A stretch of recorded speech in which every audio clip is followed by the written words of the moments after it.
Chérif Cheikh Ahmed Tidiane Diop, bonsoir et merci. Mesdames, Messieurs, bonsoir. Sur ce plateau, le vice-président de la SCOSEN, Mohamed Cissé. On va parler de moutons, beaucoup de moutons ce soir.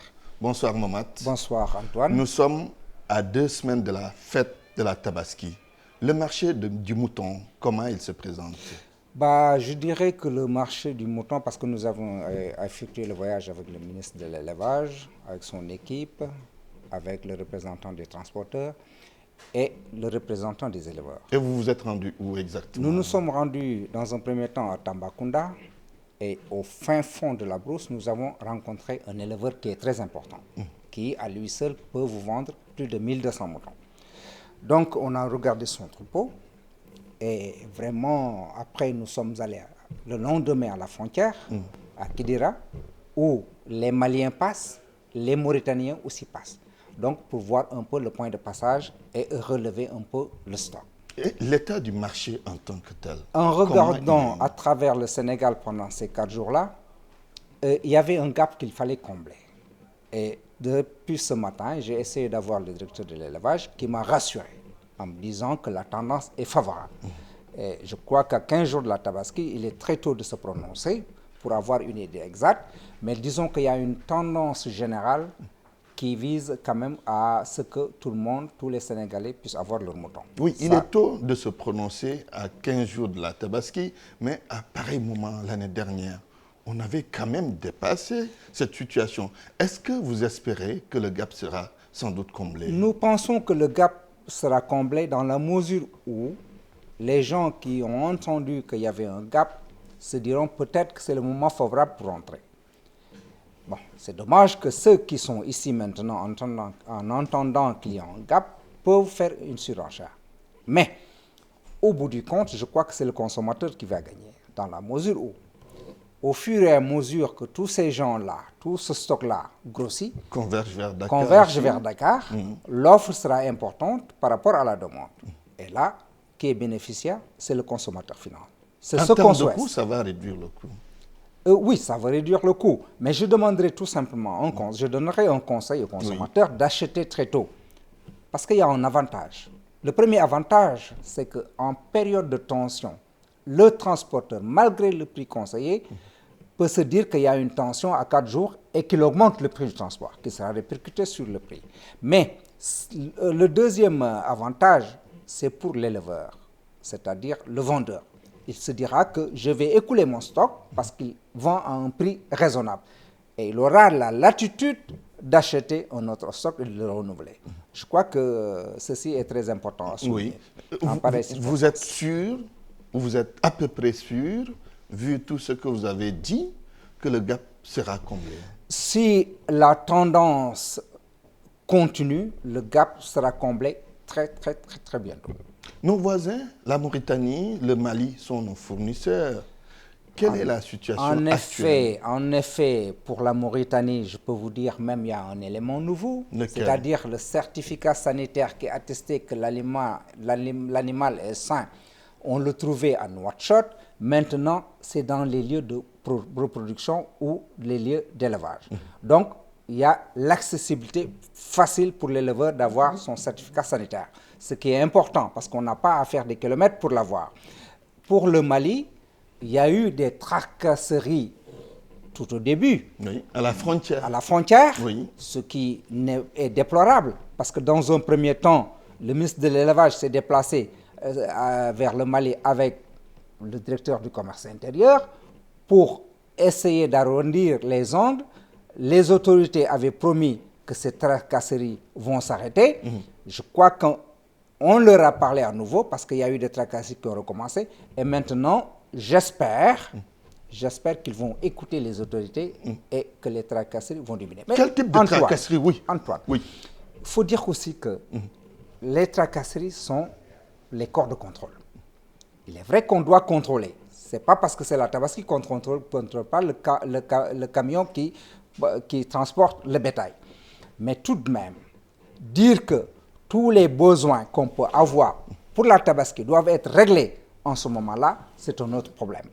Moi, j'ai été accompagné par le syndicaliste, transporteur, mais à chaque fois son téléphone sonnait pour dire à l'intérieur du Sénégal que tel camion ou tel camion a été arrêté et il a fallu son intervention pour qu'on le laisse passer. Oui. Je crois que ceci est déplorable. Les Maliens en font la même chose, mais nous aussi, nous en faisons autant.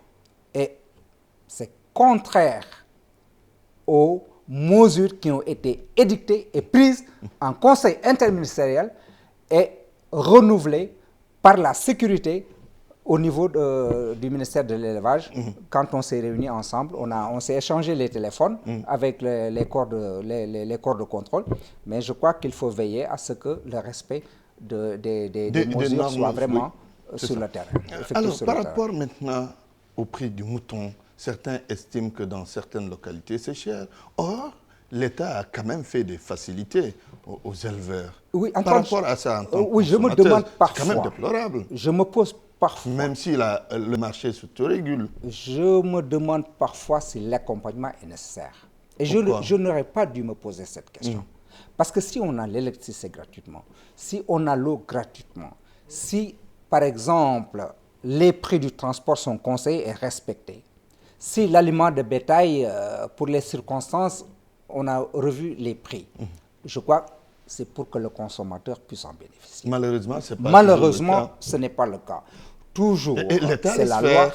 L'État laisse faire parce que tout simplement, par moment, il n'y a pas de base légale pour dire qu'il faut agir dans tel ou tel sens. Oui. Et laisse parfois, dans un système libéral, que le marché s'autorégule, comme vous l'avez dit.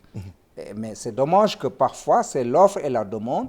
C'est pourquoi je demande aux consommateurs, en l'état actuel des choses, de commencer à acheter et que le stock se renouvelle. Comme ça, tous les acteurs puissent... Oui, commencer à acheter, c'est une réalité. L'autre réalité, c'est ce que vous demandez souvent aux consommateurs, d'élever leurs propres moutons de Tabaski. Est-ce que ça ne va pas être difficile dans une ville comme Dakar, où l'espace est sans doute réduit? Vous savez, Antoine, il va falloir qu'on essaie quand même d'avoir une autosuffisance en moutons. Et cette autosuffisance en moutons doit passer par l'élevage. Je m'explique. Il y a une politique qui se base au niveau des maires, qui est basée sur le budget que votent chaque année les mairies. Et dans ce budget-là, il y a 3 millions qu'on essaie d'acheter en moutons et de donner ça aux habitants pour qu'ils puissent élever.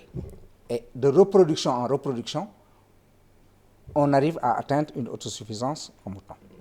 Il y a aussi la culture du fourrage. Ceci est important pour l'aliment de bétail. Tout ceci, si on a un espace, pourquoi s'en priver? Parce que si on sort de Dakar, il n'y a pas que Dakar. Il y a des gens qui élèvent à Dakar. Oui. De très beaux sujets d'ailleurs. Oui. Et qui sont très prisés. Mais si on sort de Dakar, l'espace est vraiment là pour élever le On a l'espace quand même dans les régions. On a l'espace dans les régions. Et c'est pourquoi chaque maire s'est engagé.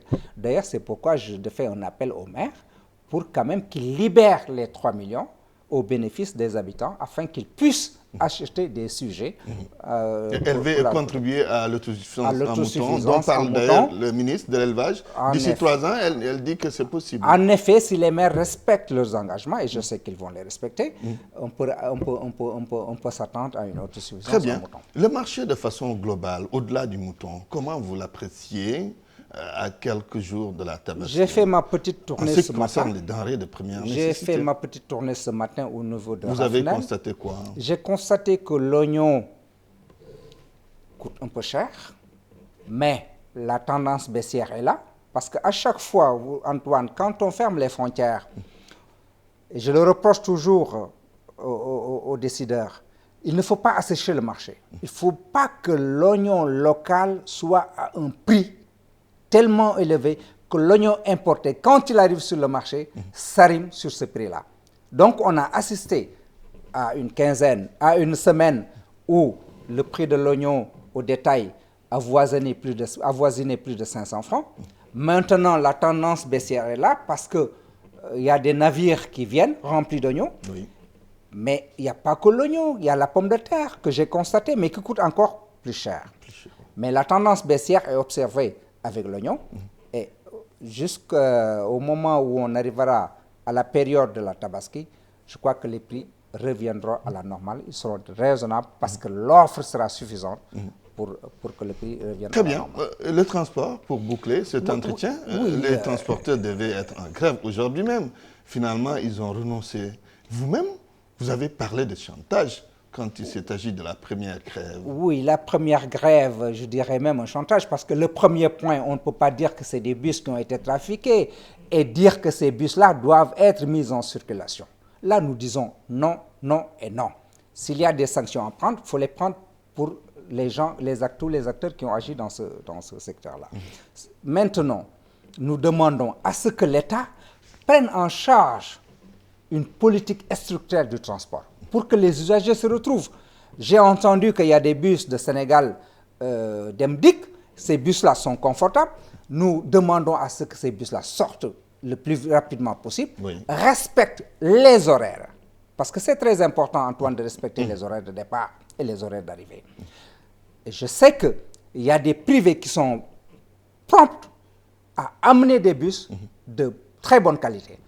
J'invite mes amis syndicalistes à ce qu'ils donnent des propositions à l'État, qu'ils puissent les accompagner pour renouveler ce parc automobile interurbain. Parce que ce parc est vieillissant. Donc c'est l'occasion maintenant pour que les syndicalistes donnent des propositions en disant peut-être au niveau de la douane qu'ils aient quand même quelque chose de conséquent pour pouvoir acheter, parce que c'est des bus qui coûtent très cher. Mais en tout état de cause, il ne faut pas prendre les populations en otage. Très bien. Ils l'ont fait une fois. La deuxième fois, ça n'a pas marché. Ils disent que bon, il y a les périodes de Tabaski et autres. Mais ce n'était pas ça. C'est qu'il y a eu deux syndicalistes et l'un, étant raisonnable, a dit qu'il n'allait pas en grève. Et du coup, même les syndicalistes qui étaient du côté des grévistes, il y a eu des gens qui ont été plus raisonnables, des défections. Et c'est le moment vraiment de demander, de dire bonjour à l'honorable député Pape Seydou Dianko, qui fait partie du CNTS, mais à chaque fois que la décision n'est pas motivée, il ne va pas en grève. Très bien. Merci en tout cas, Momad Cissé. Je rappelle que vous êtes le vice-président de la SCOSEN. Aujourd'hui, on parlait de consommation de moutons, parce que nous sommes à quelques jours de la Tabaski. Merci en tout cas d'avoir accepté cette invitation. C'est moi qui vous remercie, Antoine. Chérif, c'est fini pour ce soir. Excellente soirée chez vous. Merci.